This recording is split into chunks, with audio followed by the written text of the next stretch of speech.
So we're back talking now about, we just finished how the body moves in the golf swing, or a little idea of how the body moves, how it pivots and shifts and rotates.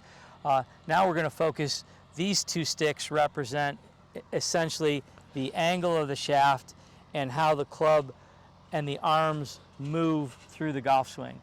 They travel on an arc or a plane, and we're going to kind of go through how we control and where we kind of check to get the right position of our arms and club throughout the swing. So Greg's going to start in address position, and we're going to go to checkpoint one is where essentially the hands have gotten past the body line, the right hip. We want to see the shaft still in front of us, and go ahead and zero in on the club face.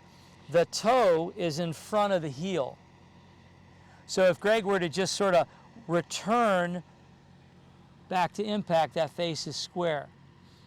Too many of our golfers that we encounter in lessons, as we go to checkpoint one, the face really gets open.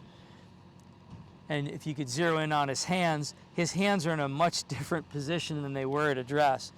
And so if he tries to hit that golf ball, there's where we see most of the golfing public. That face is open, or you're then trying to manipulate it with just your hands and wrists.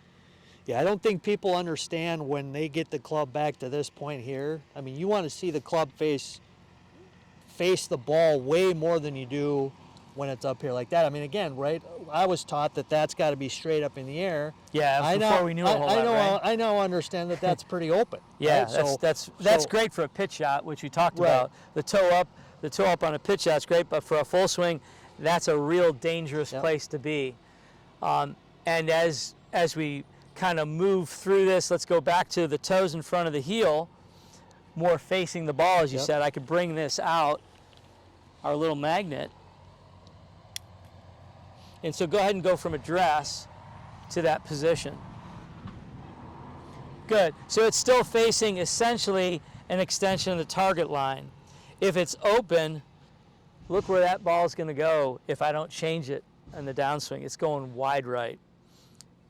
So now, as he goes from position one to position, we'll go two all the way to the top.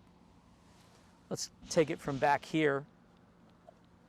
You can see that that club traveled up over the shoulder. A couple of checkpoints that you can look for. You don't want your hands to get too much above your right ear, right? So the hands are above the shoulder, but not above the head.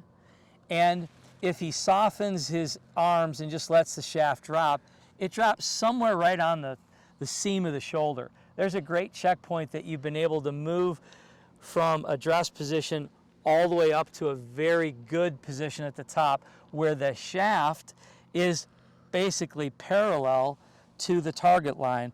Or you see that stick on the ground, there you go. So now we have a really good checkpoint for our backswing. We go from position one, club face pointing to the ball, toe in front of the heel. He rotates up, and now he's in a great position.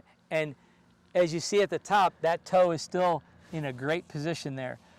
This would be open, and then this would be really closed. He's in a really strong position to work back from here. So our backswing is intact.